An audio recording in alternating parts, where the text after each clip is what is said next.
बहुत से लोग हैं जो एकादशी के व्रत करना चाहते हैं, लेकिन ये समझ में नहीं आता कि कौन सी एकादशी से हम व्रत उठाएं, क्योंकि एकादशी तो 24 एकादशी होते हैं।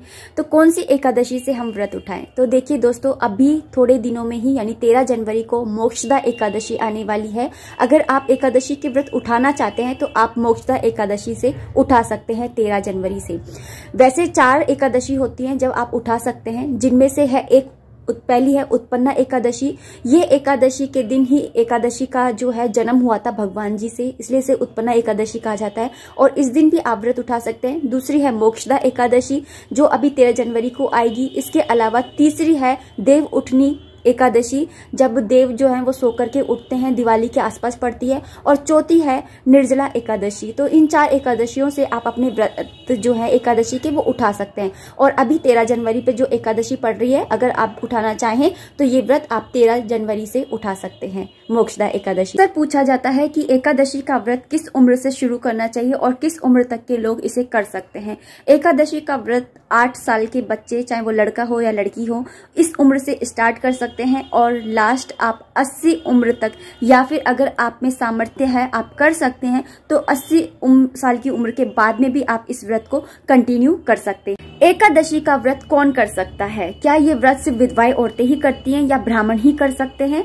दोस्तों, ये व्रत कोई भी कर सकता है, बच्चा भी कर सकता है। 8 साल से लेकर के 80 साल तक की एज में कोई भी हो, कोई भी जाति का हो, कोई भी वर्ण का हो, वो ये व्रत कर सकता है। लड़की है, लड़का है, जवान है, बूढ़ा है, कोई भी इस व्रत को रख सकता है। आपने रसिक खान जी का नाम तो सुना ही होगा। वो एक मुसलमान थे और लेकिन वो श्री कृष्ण भगवान के परम भक्त थे, तो वो भी एकादशी का व्रत रखा करते थे। तो एकादशी का व्रत कोई भी रख सकता है। क्या पीरियड्स में एकादशी का व्रत रख सकते हैं? जी दोस्तों, एकादशी का व्रत आप पीरियड्स में भी रख सकते हैं, लेकिन आप पूजा नहीं करेंगे। आपको मन ही मन में बस जो महामंत्र है श्री कृष्ण भगवान का, हरे कृष्ण कृष्ण कृष्ण हरे हरे, हरे राम राम राम हरे हरे, इस मंत्र का आपको जप करना है। बाकी आप पूजा नहीं करेंगे, व्रत आप रख सकते हैं। एकादशी का व्रत सूतक पाटक में रखा जा सकता है। अगर घर में किसी की डेथ हो गई है या फिर घर में किसी का जन्म हुआ है, तो क्या इस सिचुएशन में ये एकादशी का व्रत रख सकते हैं? जी दोस्तों, इस सिचुएशन में आप एकादशी का व्रत रख सकते हैं,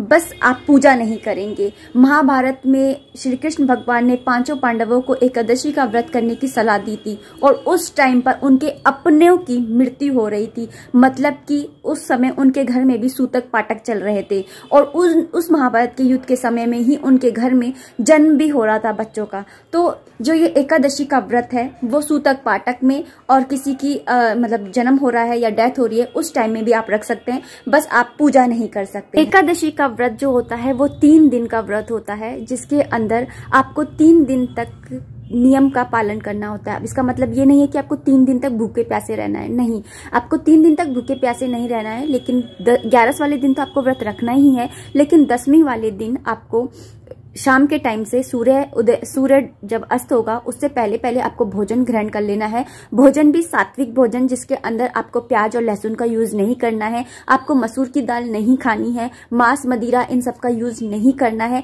साथ ही आपको रात्रि में फिजिकल रिलेशनशिप भी नहीं बनाने हैं अपने हस्बैंड के साथ में। तो इन सारी चीजों का आपको ध्यान रखना होता है। 10वीं वाले दिन से ही इस व्रत का जो प्रारंभ है वो हो जाता है। क्वेश्चन आता है कि क्या 11 वाले दिन हम ब्रश कर सकते हैं? 11 वाले दिन दोस्तों हम ब्रश नहीं कर सकते हैं। इस दिन आप कोई भी कोलगेट है या कोई भी लकड़ी की दातुन है, इसका आप यूज नहीं करेंगे।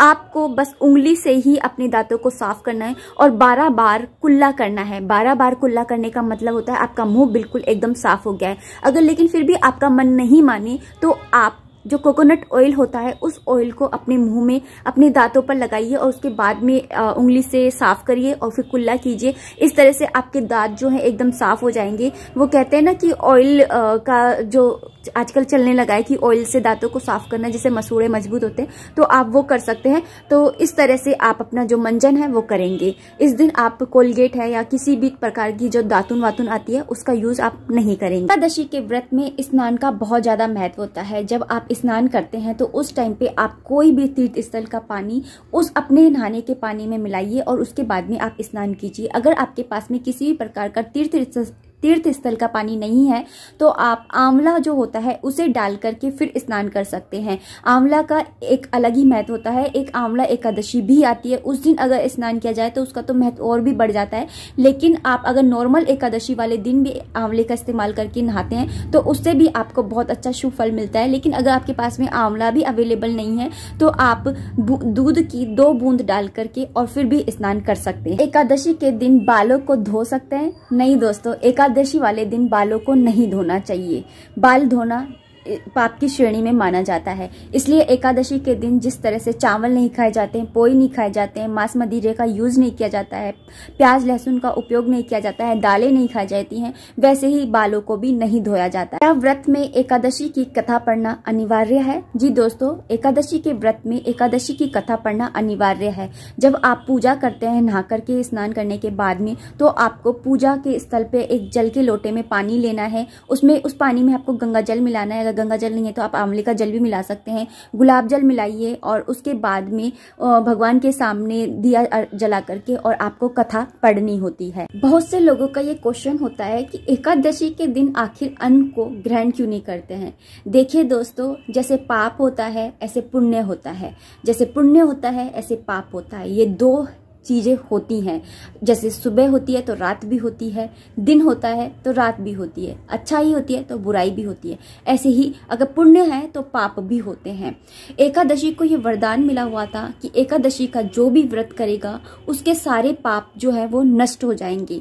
तो इस तरह से सभी लोग, जब एकादशी उत्पन्न हुई थी उस टाइम पर सभी लोग एकादशी का व्रत करने लगे। अब पाप जो थे वो घबरा गए कि अब हम क्या करें, हमारा जन्म भी तो हुआ है ना। वो विष्णु भगवान के पास गए और उन्होंने कहा कि आपकी एकादशी के कारण हम तो बेरोजगार ही हो गए। तो उस टाइम पे भगवान विष्णु ने उनको ये वरदान दिया कि जितने भी अन्न हैं उसके अंदर जाकर के आप बैठ जाइए। तो चावल है, गेहूं है, दाल है, जितने भी तरीके के अन्न होते हैं उसके अंदर जाकर के पाप कर्म बैठ गए। तो इस दिन एकादशी वाले दिन अगर कोई भी अन्न ग्रहण करता है, चावल ग्रहण करता है, तो वो सारे पाप उसके ऊपर चढ़ जाते हैं। पाप कौन से? छोटे मोटे नहीं, बहुत बड़े वाले, जैसे कि माता पिता की हत्या का पाप, गो हत्या का पाप, ब्राह्मण की हत्या का पाप, गुरुओं के अपमान का पाप। ऐसे बड़े बड़े पाप जो होते हैं ना वो हम पर चढ़ जाते हैं। इसलिए ही एकादशी वाले दिन अगर आप व्रत नहीं रखते हैं तो कोई बात नहीं है, लेकिन आप उस दिन चावल है, पोए हैं, ऐसी चीजें जो होती हैं उनको ग्रहण ना करें। क्या ग्यारस के व्रत में चाय पी सकते हैं? वैसे तो चाय किसी भी व्रत में नहीं पीनी चाहिए। इवन आप जो चाय है वो पीनी ही नहीं चाहिए, क्योंकि ये एक स्लो पॉइजन होता है जो धीरे धीरे हमारे शरीर को खत्म करता है। लेकिन क्वेश्चन है कि क्या ग्यारस के व्रत में चाय पी सकते हैं? जी दोस्तों, आप ग्यारस के व्रत में आप चाय पी सकते हैं, लेकिन वो ग्यारस निर्जला ग्यारस नहीं होनी चाहिए। साथ ही आपसे बस इतना सा कहूंगी कि जो चाय होती है वो खाली पेट अगर पी जाए तो वो बहुत ज्यादा नुकसान करती है। इसलिए कोशिश करें कि अवॉइड करने की, लेकिन अगर आपसे नहीं रहा जा रहा है तो आप चाय पी। एकादशी का व्रत रखना चाहती हूँ लेकिन मेरा बच्चा बहुत छोटा है और वो दूध पीता है, तो मैं ये व्रत नहीं रख सकती हूँ। साथ ही या फिर आपकी जो तबीयत है वो ठीक नहीं रहती है, इसकी वजह से आप व्रत नहीं रख सकते हैं, लेकिन आप व्रत रखना चाहते हैं, तो ऐसी सिचुएशन में क्या करें? तो दोस्तों, आप कुछ रूल्स हैं उनको फॉलो करके भी आप जो है एकादशी के फल को पा सकते हैं। जैसे कि आप इस दिन चावल और पोहे अवॉइड कीजिए, लहसुन और प्याज को अवॉइड कीजिए। साथ ही आप मन ही मन में हरे कृष्ण कृष्ण कृष्ण हरे हरे, हरे राम राम राम हरे हरे, इस महामंत्र का जाप करते रहिए। इसे मानसिक जाप कहते हैं और इसे करते रहिए। इससे आपको